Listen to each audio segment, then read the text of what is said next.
people that don't know, there's probably a reason they don't know, and there's probably like, you know, but then there's also people that are like innocent and they need to know, you know? This is so embarrassing. Okay. Nobody likes to be objectified, especially women. I know people know that, but they really don't. They really don't, or maybe they just don't realize, you know, kind of like when you call your like your friend a bitch, and you're like, she knows what I mean. She knows I mean that I love her. This is my favorite. But every single relationship is gonna be different. And to even expect one to be like another is like already objectifying women. There's no expectations really set on any gender, especially these days, okay? When people even begin to mention that, oh my God, we can go on. But let me keep it simple. There's two ways to look at relationships. You either have expectations or you don't have expectations. That's the only two options. What other category, please tell me, what other category could you possibly fit the entire world into? So, let me go off like the most popular. Most people are going to say there are expectations, right? And then we're going to have broke people that are going to be like, there's no expectations. But why are those your expectations? Because that's what they are. Like, do I need a reason? If we're going to ask people why they have certain expectations, then we should also ask them, why were you born? You should know. I mean, you were born, weren't you? Why don't you have a reason? Can you please rephrase that? I mean, just like anyone else who might have these expectations and might not feel the need to state them out loud, might feel like, oh, people are going to judge me for it. A lot of people that feel like you deserve the right to know what their expectations are. You should definitely pause for a second before you start judging that person out loud, and maybe just, I don't know, think about it. Just think about it. Oh my God, it seems tricky at first. It's like, thinking seems like a hassle. Wow. Anyway, so we're all the same in a sense. We all have expectations, whether we admit them or not. And I'm not going to go to extremes here with this example. What I'm saying is that we all have them in relationships with all different types, and we have varying, right? We have varying standards. We have, I hold myself to this standard, but if someone's a dude, I hold them to a different standard because everyone else does, or because my family does, or because I want to, or because they want me to. I don't care. The reasons, really, they're personal details, but they should be they should be spoken of within that relationship, right? You don't need to tell me how you feel about your boyfriend. You need to tell him that. He needs to tell you that. Hence, which is why I'm not going to come to you. Oh my God, I learned my lesson so many times. So before my general rule, because I wasn't like dating anybody and neither was anyone else, so it was more like, it was simple, you know, everybody kind of just like got along and was friends and did all kinds of things together because we were kids and we didn't know any better other than just to have fun. But I mean, wow. What I'm saying is, in the complicated world of adult relationships, it's very weird. It gets that way. And so here's the thing. In the past, my rule, I've seen certain relationships get real complicated, and not mine, but I've seen it. I attribute that to one thing, which is fear, anger, jealousy, insecurities. All these things are a form of fear to me. So it's the same thing, basically. You're not trusting in your partner. You're not trusting in yourself. You're not trusting in your relationship as a whole. I'm referring to your support system, your friends, your family, everyone that knows the two of you together. So I attribute all relationship problems to fear, whether it's the right or the wrong relationship. If it's working, it's not because of fear. If it's not working, it's because of fear. Either one of you can have it, or it can be projected onto you, whatever. My point. So my general rule was never, at all costs, avoid involving yourself in people's relationships. Every single relationship problem that I've seen like grow into World War III was basically because of people just talking too much. It's always a third party that comes in and says something.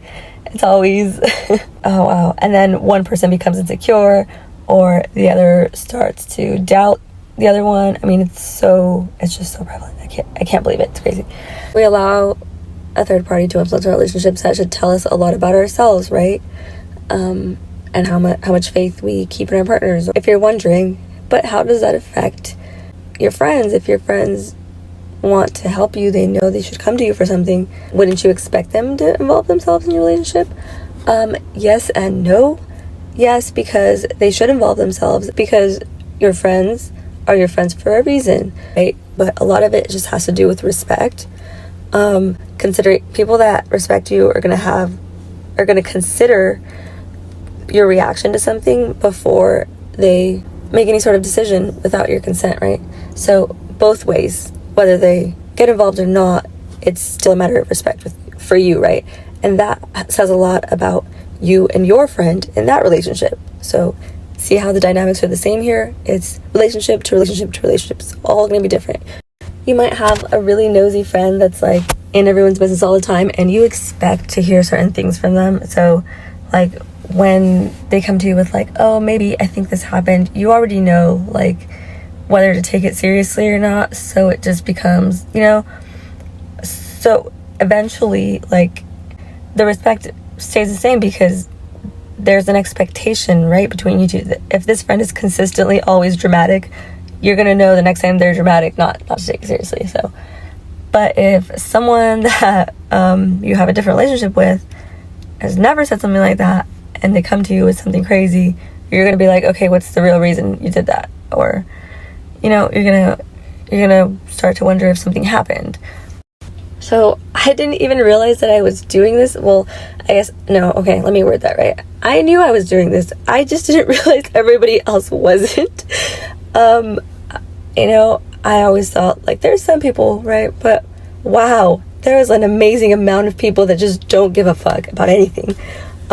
Yeah, no, seriously. Okay, like, everyone I know, everyone, their moms are like, they love drama. They're like addicted to fucking dramatic shit. Like, they'll create that shit on purpose so that they can complain about it later. Anyway, so that happens. That really happens. Just for anyone who's like out there that's just like wondering, like, if you're one of the few, now you know. No, seriously. So this isn't just in like romantic relationships. This is gonna be with everybody. Like you can name them all, because I don't even know what type of weird shit goes on these days between people, and it's none of my business. See how I did that? See how? So my point here is that's the rule. Stay out of it because it's personal. And all that means don't ask people about that. Don't tell people about relationships unless you guys have your own relationship together, and it's, I would say, unless it's fucking necessary, because a good friend isn't going to ask you for personal details that make you uncomfortable. Unless my personal rights are being violated, I don't really feel the need to ask anything or tell anything. And when they have felt violated for a very long time, not only do I feel the need to ask questions, but I feel at some point the need to tell an entire fucking story that I don't even want to fucking tell.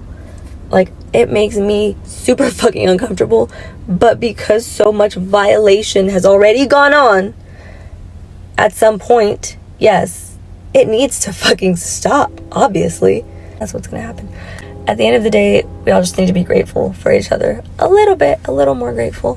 When people feel ready, they willingly share things with us. And before they feel ready, all kinds of fucked up shit happens just by even mentioning the fact.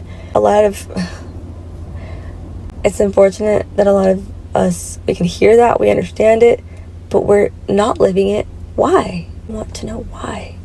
What is so hard about practicing that same moral obligation that you force onto other people? Why not do it yourself? Themselves, I should say, because this is a large group of people. It's not just one person. It's a lot. So women basically been through a lot in the past several decades, and just as women, basically, I'm sorry. And I don't know how to say this, but we're already like, shit the fuck. It's not like shit got worse or got better. It was like, shit the fuck. Is that the right word? That's how it sounds in my head, at least. Men, you guys have been just like, what do we call that? And you guys have had it hard too. Let me not. When compared to women, yeah, you guys basically had an easy ride because you don't get something. You just basically just gaslight the shit out of women, and then you just pay the law to be on your side. And men have made more money than women for long enough for that to happen systematically, and for it to become like a group behavior, right? Stuff like you like research like work dynamics and like social dynamics, and you'll see how these things go, about why sexual harassment is like a huge thing in like so many companies, because we've gone through this already, guys. Oh my god, and there's been so many Supreme Court cases that have ruled in their favor, in women's favor, because of shit like this that goes on. Everybody, all men basically had to pay for those idiots, right? Okay, well, same idea here. Y'all, when you guys are innocent and cute and don't know any better and are saying so many things, like, I don't think a lot of you often realize what you're saying to that person, but a lot of women these days still are suffering, still feel they owe someone something that they don't, because they've been conditioned, like, but yeah, basically, right, they feel some type of way about it, and they feel some type of way of saying no to you, and they feel some type of way about not being people pleasers, and they feel weird about someone disliking them. Oh my god, it's gonna be then forever. It's not, it's fine, but they don't feel like it's fine. And man, you're just so used to giving orders all the time. Do you like, if you listen to yourself, if you go through your text messages and like try to read all the shit, like every time you told someone to do something, you guys don't ask. You may ask as a formality, but the language and the context in which like the story is told, it's clear, it's very clear to people that what you're asking isn't really a question, right? Once you see over and over the same emerging pattern from somebody, you're going to take it on as your idea of them. Like, this is that person. If this person tries to sleep with me every time they see me, but every time I come to them and say, hey, I have an issue with the way you do things, the way you say things, this makes me uncomfortable. And they continue to say the same thing, to try to do that in a different way, in different words maybe. The same thing's happening. Wouldn't you feel a little bit institutionalized? Same interaction with this person on a different day, but because they didn't get what they want, they're a totally different person. Does that not tell you I don't give a fuck about you other than what can you give to me? Could you imagine every time someone was giving birth, we're just like, well, it's gonna be a boy, like, better pay up, guys. Like, all men in the community need to pay for another one of you, because we're not us anymore. It's me and it's you, and we're separate. We're just not the same. We can coexist and we can do loving things, apparently. And we'll just say the word, we love each other. We'll just say that, but it doesn't actually mean anything, because when you actually need me, ain't shit. Oh, you're in the hospital? That didn't happen. But you literally got shot at. You almost died the other day. That didn't happen. No, that didn't happen. I mean, it's easy. I get that not everyone's going to like each other. We don't have to like everybody, right? I don't even know everybody to know if I like them or not. I definitely have already made the decision that I should treat everybody equally, that I do treat everybody equally, and it doesn't even fit in my head to do it any way else.